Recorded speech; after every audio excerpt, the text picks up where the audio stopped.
బతుకా మంట అయ్యో కతుకుతానో కతుకనో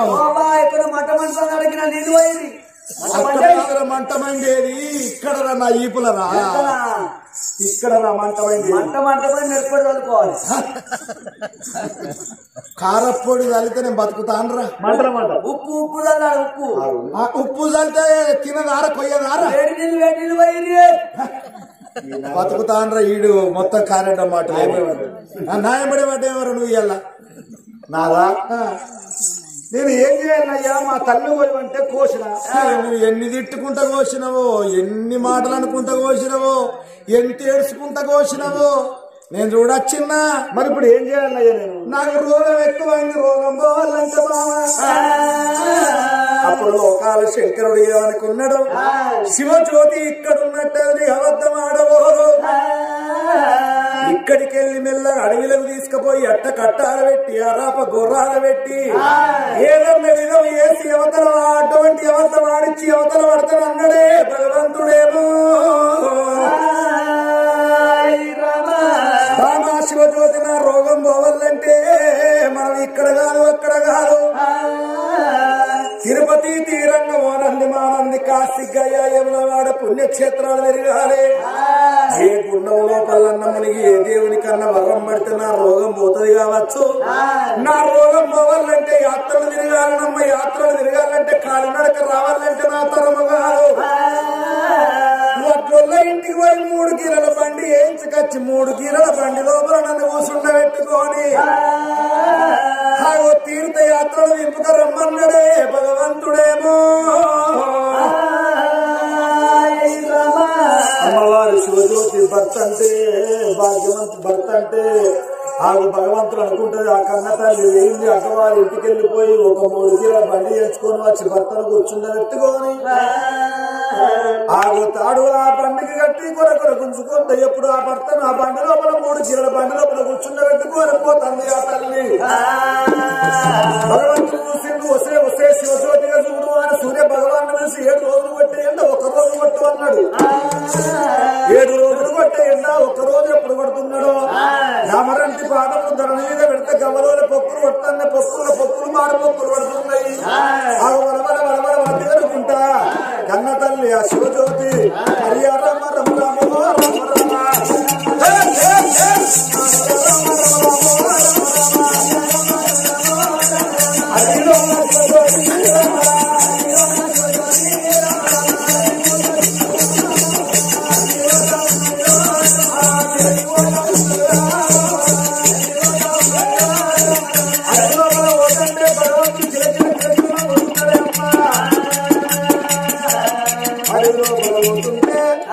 భగవంతుడు ఏమనుకున్నాడు ఇక్కడ అబద్ధం ఆడియాలి ఒక బండి లేకపోతే నేను అబద్ధం ఆడిన కింద అవుతుంది నేను ఓడిపోయిన కింద అవుతుంది అనుకున్నాడు ఆ శంకరుడు మారు వేషం లోపల ఉన్న సంగం వేషం లోపల ఉన్న భగవంతుడు ఏమన్నాడు శివజ్యోతి నాకు లేని దూప ఉడుతుంది నాకు మంచిది కావాలని ఎప్పుడు అడిగిందో నీకన్నా ఎక్కువ నాకెవరు ఉన్నారో తప్పకుండా నీకు ఈ యొక్క అడిగంత అస్త్రగాలం బట్టి ఆయన మంచిది పట్టుకొస్తాను ఒక చెట్టు కింద భర్తను కూర్చుండబెట్టి అది మొత్తం తిరుగుతుంది కానీ మంచులు దొరుకుతలేవు ఎందుకొరకని అంటే భగవంతుని మాయ అడవి లోపల నీళ్లు లేకుండా వేసిండు శంకరుడు తిరుక్కుంటా వస్తుంటే సగం దేహమేమో చెట్టు కింద ఉన్నాడు ఆ సగం దేహము ఆ శివజ్యోతి వచ్చేతో లోపల ఒక 7 కమ్మల గుడి సెలక్క గుడి చేసుకొని అందులో ఒక ముసలవ వేషం కట్టుకొని కూర్చున్నాడే ఆ భగవంతుడు ఈ గుడిసున్న కాడ మంచిళ్ళు ఉంటాయా అని అమ్మ ఓ తల్లి నా భర్తకు ఇవాళ దూపలైతున్నాయి దీన్ని మంచిలు ఇస్తే పుణ్యం అని చెప్పి దండం పెట్టింది ఆ కన్న తల్లి శివజ్యోతి అప్పుడు భగవంతుడేనాయే ఆ ముసలి వేషం లోపల ఉన్న శంకరుడు ఏమన్నాడు నా బిడ్డ శివజ్యోతి మా ఇంటి లోపల మరి ఎండకాలం దినవు కదా కుండల నీళ్లు కుండలు నిగిపోయేటట్టున్నాయి బిడ్డ రోడ్డు ఎండలు రోగాలు తట్టు కొడుతున్నాయి ధరలకెత్తిక ఎండలు దండే కొడుతున్నాయి అవి మా ఇంటి లోపల నీకు నీళ్ళిస్తే మాకు నీళ్లు లేకుండా అవుతాయి కానీ ఒక్క మాట బిడ్డ భర్త కొరకు ఇంత బాధపడుతుంది శివజ్యోతి నువ్వు సత్యవంతురాలు సామాన్య దిరురాలు నువ్వైనట్టయితే నీకు పెళ్లి నాడు నీ భర్త మరి ఏడుకు మట్టలు పెట్టిన ఏడు అగో నీ కుడిగాలు మట్టలు పెట్టిన ఏళ్ళు ఇగో ఈ కత్తి చేతికిత్తన్నా ఆ మట్టలు పెట్టిన ఏడు నరుకున్నట్టయితే అవి గంగ జలమై పుడుతుందని చెప్పింది ఆ ముసలము అప్పటికైనా భగవంతుడు చూడుంది మనం కొవ్వంటూ పోతాంటే పోటు రాయిని అడుగుతూనే ఆ కళ్ళకు రక్తం వస్తుంది కంటి మీదకి నీరు వస్తుంది ఎవరన్నా చూసుకుంటా మరి ఏళ్ళు కోసుకోమంటే కోసుకుంటారా ఇక్కడ నన్ను అర్థం అట్లా అవసరం అనుకోని భగవంతుడు ఆ ముసలా వేషంలో చెప్పంగా అప్పుడు అనుకున్నది పరాటవంటూ ఒక భర్తే భగవంతుడు అనుకుంటా నాకు మొగడే మోక్షం అనుకుంటా అని సత్యం కొరకు తల్లినే కరకర గొంతులు మోసనము తల్లి బిడ్డలు కలిసి సత్యం కొరకు నా తల్లినే కరకర గొంతులు మోసిన నేను శివజ్యోతిని ఈ ఏరు నాకు లెక్క కత్తి చేతులు ఆవట్టేనా కత్తి చేతులు ఆవట్టేనా మధ్యలో పెట్టిన ఏరా కరకర మధ్యలో పెట్టిన ఏరా ఏరు కూడా ఆ మధ్యలో పెట్టిన ఏరు నరికింది శివజ్యోతి నువ్వు సత్యమే నీ సత్యం చల్లగుండా నేను ఇంత భగవంతుని మీ సత్యానికి వల్ల నేను దాసోహం అయిపోతుంది అని మరి గంగా జలమై పుట్టాలని దేవుని ఎప్పుడు పెట్టాను అప్పుడు గంగా జలమై పుట్టింది గంగా జలమై పుట్టే వరకల్లా అమ్మవారు అటువంటి ఒక టేకు తాగుడొల్ల గుట్టుకొని లేదా టేకు తాగుడొల్ల గుట్టుకొని ఆ నీళ్లు పట్టుకొని ఆ తల్లి వస్తుంటే ఇప్పటికైనా శివజ్యోతికి మరి వేరు లేదని అంటే ఆమెకు నా వర్దే నాకు నా వర్దే భగవంతుడికి ఇట్లా చేసిన చెప్పి నా మీద నిందేస్తుంది కావచ్చా అని ఇక్కడ వేపాలు బట్టి గొర్రెడు బండారు బట్టి మరి నరుక్కున్న ఏలు మీద కొడితే మట్టిని పెట్టిన ఏలు మళ్ళీ ఎప్పటి వరకు వస్తున్నాయి నీళ్ళు పట్టుకుని వచ్చింది రాగవయ్యా నీళ్ళు వచ్చిన అబ్బా గంట కాదు 2 గంటలు కాదు 3 గంటలు వేయాలి ఈ ముసలోడు చెట్టు కింద చావాలని చూసిన ఆమె నువ్వు లేదయ్యా కాదా నీకు ఎర్రటి ఎండ కొడుతుంది పెదవులు ఉల్లారకపోతాంది నోరంత ఉల్లారకపోతాంది నీకు ఎంత బాధపడుతున్నావు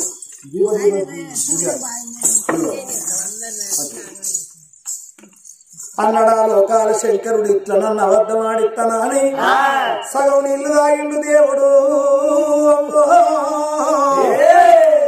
సగం నీళ్ళల్లో శివుడు నెత్తురు విండి పురుగులు మల్లెలు వేసిండు భగవంతుడేమో జ్యోతి సగం నీళ్లు నీళ్ళు సగం నీళ్లు నేను తాగిన సగం నీళ్లు నీకు ఉంచిన మరి నువ్వు అడవిలో వేయనవు ఈ ముసలోడు కావాలని ఏ మందు కలిపినవో ఏ మాకు కలిపినవో సగం నీళ్లు తాగు ఒకవేళ మందులు మాకు కలిపినట్టయితే ఇద్దరు ఒకటిసారి చేస్తాం తాగన లేకపోతే మరి తాగన అంతే మరి శివుని ఎత్తురు మరి నీళ్ళలో విన్న వరకల్లా ఆ పురుగులు మన లుకలుక మెసులుతానే ఆ నీళ్ళ లోపల అయినా సత్యము ధర్మము నీతి నాకు నా తండ్రి నేర్పిన నీతి ఈ నీళ్లు నాకు లెక్కన అని ఆ కన్న తల్లి శివజ్యోతి నీ కొరకు నేను పాట పడుతున్నా గానీ నిన్ను ప్రాణం తీసుకుంటారా నారా ఆగో ఇవాళ నువ్వు చచ్చిపోతే నేను ముండ విధవరాలు గానా అన్నగా పోతే ఇద్దరాకం ఒకసారి పోవాలి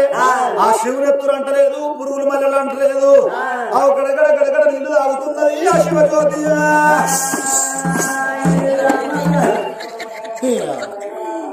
తాగదంటది అనుకున్నా పారవత్తది అనుకున్నా శివునెత్తున్న షీ అంటది అనుకున్నా మునిగాను రా నాకమ్మ మునిగాను రా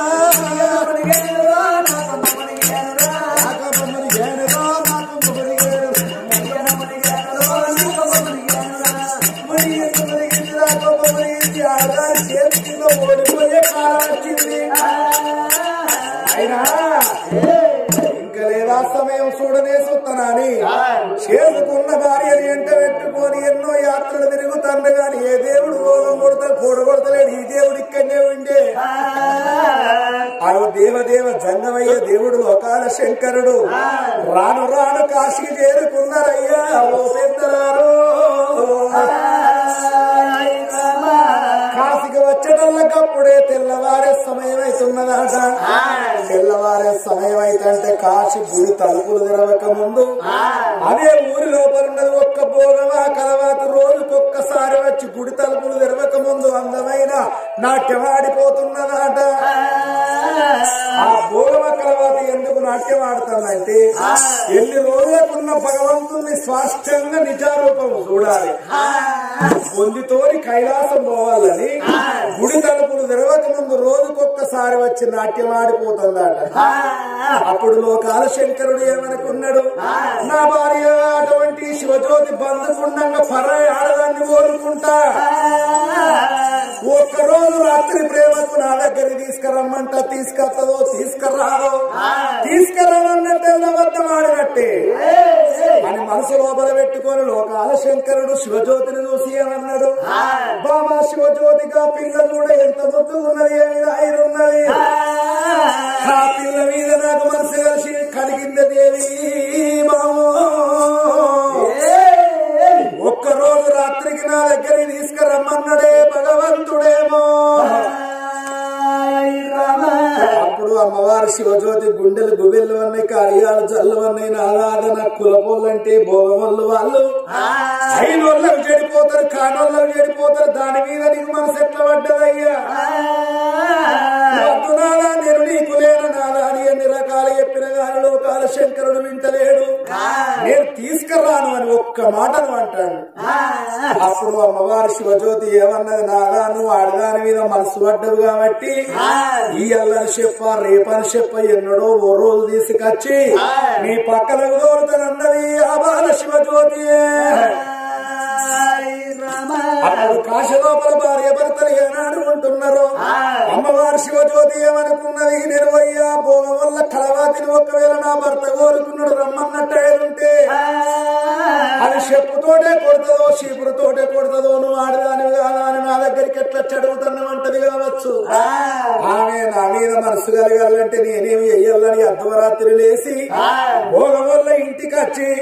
భోగం వల్ల ఇంటి ముంగడ శుద్ధి కట్ట చేత పట్టి ఇల్లు వాకిలి శుద్ధి పెట్టి రంగవల్లికల ముగ్గులేసి తెల్లవారక ముందు భర్త దగ్గర పోయి భర్త పక్కల్లో వండుకున్నది ఆ బాల శివజ్యోతి అట్లా ఒక రోజు గడిచింది 2 రోజులు 2, 3, 5 రోజుల పొద్దు అయితే భోగం వల్ల కలవతికి అనుమానం వచ్చింది నా ఇంటి ముంగట ఎవరు ఆకలుడుతాండ్రు ఎవరు చల్లుతాండ్రు ఎవరు ముగ్గెత్తాండ్రు ఇలా కావాలి నేనుంటానని భోగమా కలవాతి కోవురం కావాలన్న గడియ లోపల అమ్మవారి శివజ్యోతి ఎప్పటోలో వచ్చి శుద్ధి కట్ట చేత బట్టి ఆకి ఉడుతంటే భోగం వల్ల కలవాతి చూసింది ఉరికచ్చి రెక్క అందుకున్నది బాలా ఏమి ఆశించి నా ఇంటి ముంగట ఈ పని ఎత్తన్నావు ఏం కావాల బిడ్డని అడగంగానే అమ్మ నేను నీ దగ్గరికి వచ్చి అడుగుదామంటే ధైర్యం చాలక ఈ పని ఎత్తన్ననే అవ్వలేదు నా భర్త సంగమయ్యా కుడికారు కుష్టాలి ఈడవకారు మెండే ఇప్పు లోపల కూరు మీద రాసముండు తల మీద మాదముండు రోజపు వాడు నా భర్త నిన్ను కోరుకున్నాడు ఒక్కరోజు రాత్రికి నిన్ను తీసుకురమ్మన్నాడు అమ్మ మేము ధర్మం తప్పని వాళ్ళం మాట తప్పని వాళ్ళం సత్యం కొరకు నా తండ్రి ప్రాణం తీసిన తల్లి ప్రాణం తీసిన సత్యం కొరకు 90 ఏళ్ళ పెద్ద మనిషి సంగమయ్యని పెళ్లి చేసుకున్నా ఒక్కరోజు రాత్రికి నా భర్త పక్కలకు రమ్మని దండం పెట్టంగానే భోగమా కలవతి ఏమన్నది బిడ్డ పొద్దున్నాక మాత్రం నీ భర్తను తీసుకురాకు ఒకవేళ పొద్దున్నాక నీ భర్తను తీసుకొని వచ్చినట్టు పలాని భోగం కుట్టాంతో వేయిందిరా అని నా గిరాకి బంద్ అవుతుంది బిడ్డ అద్వారా అక్కడికి తీసుకురమ్మనంటేనే ఆడపిల్ల చూసినవా శివజ్యోతి భర్త దగ్గరికి వచ్చింది నాదా ప్రాణేశ్వర భోగం వల్ల కలవతి రమ్మన్నది పొమ్మనటల్లకు భర్త ఏమంటాడో చూడుండ్రి నువ్వు అడిగింది తెలియదు నువ్వు అడగని తెలియదు నేను ఒకవేళ పోయి రాయే పిల్లని రెక్క పట్టేది ఏంటి అది చెప్పుతోటి కొడతావు చెప్పుతోటి కొడతావు నన్ను తీసుకుపోయి ఆ పిల్ల చేతిలో పెట్టి మా ప్రేమ వీరదాకా కడపల్ల కావలి కూసమన్నడే పరమాత్ముడేమో అమ్మవారి శివజ్యోతి గుండెలు వలిగిపోతున్నాయి. భగవంతా నేను ఏమి చేస్తున్నా అని కలకల కలకల కన్నీరు తీసుకుంటా సరమంచిది రావయ్య నాదా అని భర్తను తీసుకొని భోగముల ఇంటికి రాగానే భోగమా కలవాతి జంగమయ్యను చూసింది. తండ్రి నన్ను కోరుకున్నవాట నా ప్రేమ తీర్చుతో రావయ్యా అని ఆ జంగమయ్యను తీసుకొని పోతా అంటే కైలాసపతి లోకాల శంకరుడు చూసిండు. అమ్మవారు భోగమా కలవాతి రోజు పొద్దుగాల గుడి తలుపులు తెరవక ముందు అందమైన నాట్యం ఆడుతున్నది. ఎందు గురించంటే ఎన్ని రోజులకున్న భగవంతుని స్పష్టంగా చూడాలి. బొందితోని కైలాసం పోవాలని నాట్యం ఆడుతుంది కాబట్టి దీనికి నిజా రూపం చూపెడతానని చేసుకున్న భార్యకు మాత్రం నిజా రూపం చూపించలేదు. భోగమా కలవాతికి నటరాజ రూపం చూపెట్టిందే. ఓ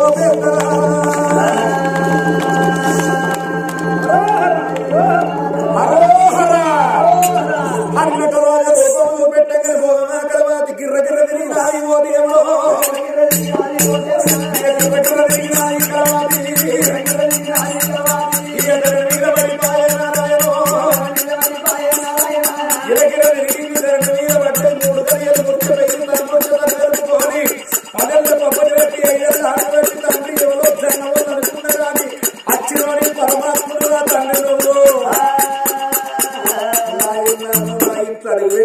నా ఇల్లే పావనం అయిపోయింది తండ్రి అని ఆ జంగమయ్యకు లోకాల శంకరునికి దండం పెట్టంగానే బిడ్డ నువ్వు కోరుకున్న కోరిక ప్రకారము బొందితోని కైలాసం వంట పోతున్నా నటరాజ రూపం నీకు చూపెట్టిన బిడ్డ అని పూలనంత బండారి కొట్టంగానే పొట్టు పొట్టు అంటే పూలరథం పుట్టింది. పూలరథం లోపల కూర్చొని భోగమా కలవాతి పుణ్యలోకం పోతున్నాయ్యా. కానీ ఆ భోగమా కలవాతికి నిజారూపం చూపెట్టిండు గాని చేసుకున్న భార్యకు నిజారూపం చూపెట్టలేదు. అప్పుడు నా ప్రేమ తీరింది నా భ్రమ తీరిందని భార్య దగ్గరికి రావంగానే అప్పుడు భార్యను చూసి ఏమన్నాడు, బామాయ్య నా రోగం పోయేటట్టు లేదు, కనబడుతున్నది గంగ కనబడుతున్నది అమ్మ గంగ లోపల దునికి చచ్చిపోదాము. లోకాల శంకరుడు అడగంగానే నాదా నీతోటి నేను నాతోటి నువ్వు నాదా 3 ముళ్ళ బంధం 7 అడుగుల అనుబంధం 7 జన్మాల దాకా విడిపోని బంధము. నీ ప్రాణం వేరు కాదు నా ప్రాణం పోవాలి నాదా పోదాము రమ్మని భార్య భర్తలు ఇద్దరు గంగ ఒడ్లకెళ్ళి వస్తా అంటే గంగ ఒడ్లలో ఒక్క మునీశ్వరుడు ఉరగాల తపసు పట్టింది. మునీశ్వరుని చూసిన లోకాల శంకరుడు ఏమనుకున్నాడు, ఆ మునీశ్వరుని పూజ భంగం కావాలి శివ భంగం కావాలని బంధువులు వేటోడు లోకాల శంకరుడు కాలుతోని ఆ మునీశ్వరుని దాన్ని కళ్ళకు మునీశ్వరుని పూజ భంగం అయిందయ్యా. ఓ పెద్దనారా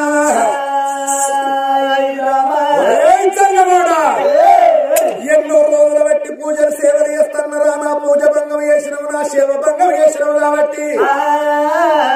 రేపు పొద్దుగాల 7 గంటల వరకు కరకర కరకర పొద్దు పడవగానే సూర్య కిరణాలు నీ ముఖం మీద పడంగా పత్తికాయ సన్నవు నీ బ్రహ్మరంధ్ర పలిగి సత్నవాని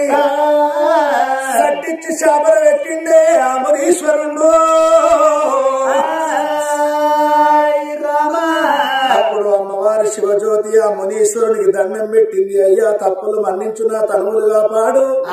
నా భర్త ప్రాణం పోయినాక నేను ఎవరి కోసం బతకాలి ఎందుకొరకు బతకాలి తండ్రి ఆ శాపనెందు నగబెట్టు అని దండం పెట్టిన గాని మునీశ్వరుడు ఇంటలేడు. అప్పుడు మునీశ్వరుని చూసి కన్న తల్లి శివజ్యోతి ఏమన్నది, ముక్కు మూసుకొని పూజలు సేవలు చేసే మునీశ్వరులకే గింత మనంకారమా, భర్తకు 6 విధముల సేవ చేసిన భాగ్యవంతురాలను సత్యము కొరకు తండ్రి ప్రాణం తీసినము, సత్యము కొరకు తల్లి ప్రాణం తీసినము, సత్యము కొరకు జంగమయ్యను పెళ్లి చేసుకున్న నేను సత్యవంతురాలను సామాన్య తీరుడాలనే అయినట్టే పొడిసే పొద్దే పడవని ఆ పొద్దుకు వర్షే అడ్డం లాపింది ఆ బాలశివజ్యోతి. పొడిసే పొద్దు ఓడవద్దని వర్షే అడ్డం ఏనాడు దాపను లోకమంతా చీకటైపోయింది,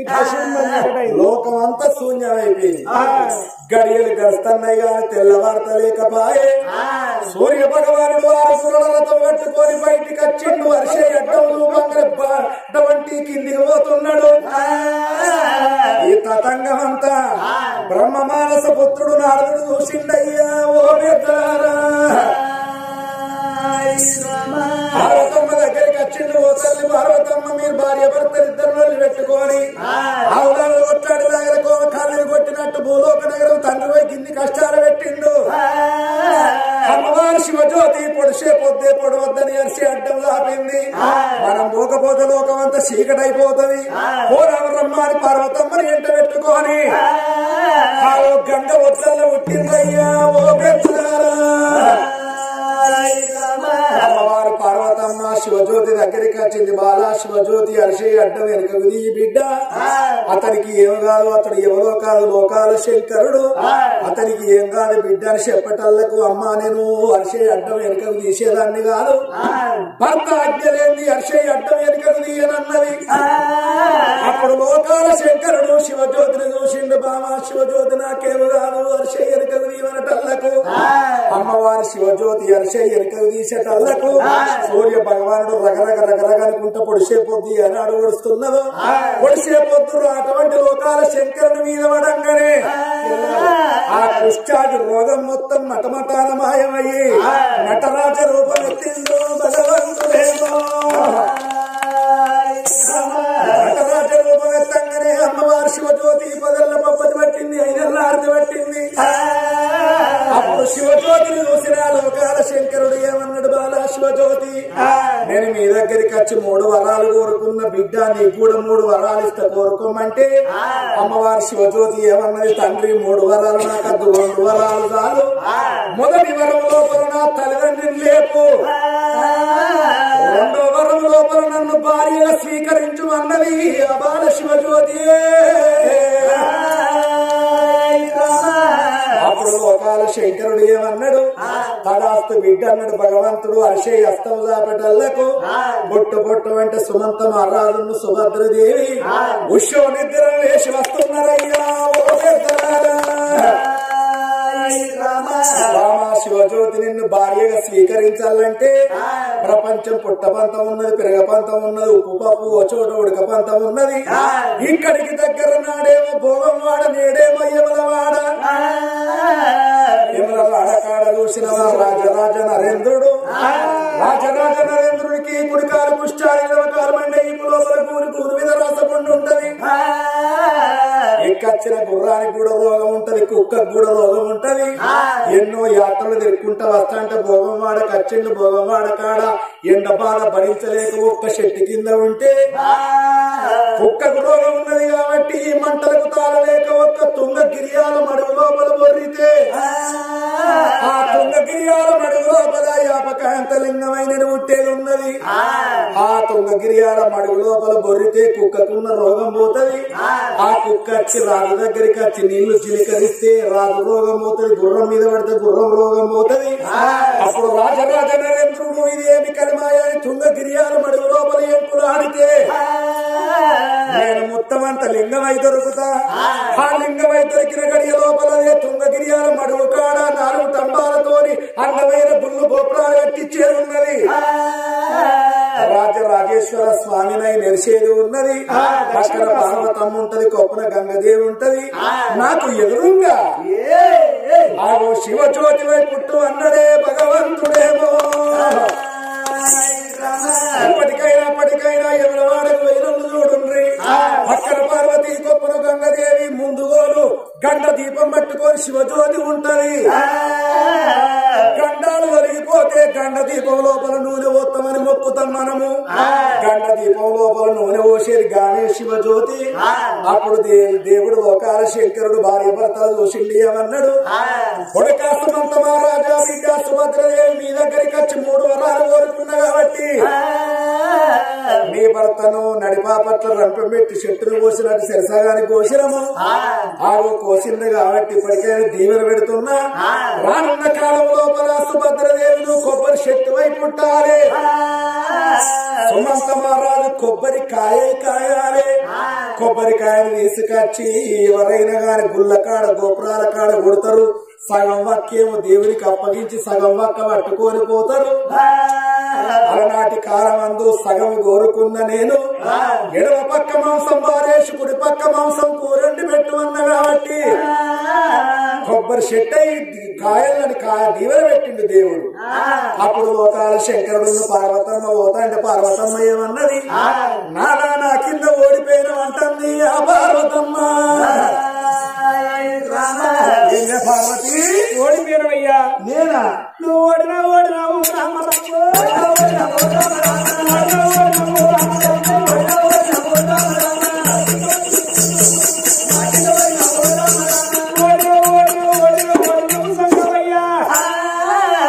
పార్వతమ్మ కింద ఓడిపోయినవని లోకానికి చెప్పుతాయి. వాళ్ళ మహాశివరాత్రి సందర్భంగా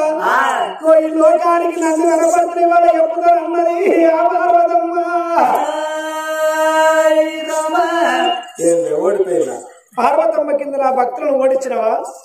ఓడియలేదు కాబట్టి నువ్వు ఓడిపోయినావు. నేను గెలిచిన ఓడిపోయిన వాళ్ళు గెలిచిన చెప్పు. పార్వతమ్మ ఓడిపోయినా నేను ఓడిపోయినా చెప్పు. నువ్వే ఓడిపోయినావు. ఏం సకరైందయ్యా? ఏం సకరైన చెప్పు తిను. పార్వతమ్మ కంటే ముదుగాలు వాళ్ళు సత్యవంతులని నాకే ఎరక. ఎరుకున్నాగా నన్ను కలిగినావు. ఇవరా మాకిద్దరికి ఎరుకుంటే ప్రపంచానికి తెలవద్దా? ఇక్కడ అన్ని పడతారో తెలియదు. వీళ్ళందరికి తెలవద్దా? తులవంత బంగారం సంపాదించుకొని ఇంట్లో పెట్టుకుంటే వాళ్ళకి అనగలుగుతారు. బంగారం మంచిగా నగలు చేయించుకొని పెయి మీద పెట్టుకుంటే పలానా వాళ్ళకి వీళ్ళకి ఉన్నాయని తెలుస్తాయి. అందు గురించి భక్తులను కష్టపెడితేనే భక్తుల గురించి ప్రపంచానికి తెలవాలని ఇన్ని కష్టాలు పెట్టి నిన్ను బాధలు పెట్టిన కోదమరమ్మని లోకాల శంకరుడు పార్వతీ పరమేశ్వరుడు కైలాసం వెళ్ళిపోతున్నాడు.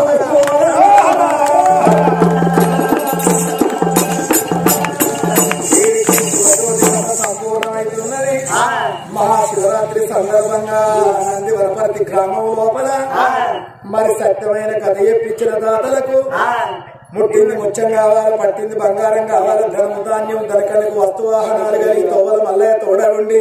దారిన మల్లయ్య దాపా ఉండి కళాకారుల దీవెన కరకాలం ఉండి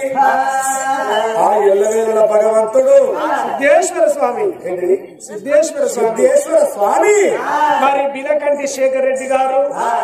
మరి ఆ కన్నతల్లి అర్చన గారు, వారి ఆధ్వర్యంలో ఈ రోజు జరిగే మహాశివరాత్రి సందర్భంగా మరి శేఖర్ రెడ్డి గారికి, తన భార్య అర్చన గారికి, మరి రోజు మాకు అవకాశం కల్పించిన పెద్దలందరికీ, మరి నందివనపర్తి గ్రామస్తులందరికీ, మరి ఈ రోజు మా ఒక్క కలిగిన దాతలకు ముట్టింది ముఖ్యమై ముట్టింది బంగారమై శివ దీవెన కలిగి మహాదీవెన కలిగి మన దీవెన కలిగి మన కళాకారుల దీవెన కలిగి కరకాలం ఉండాలి. పరమేశ్వర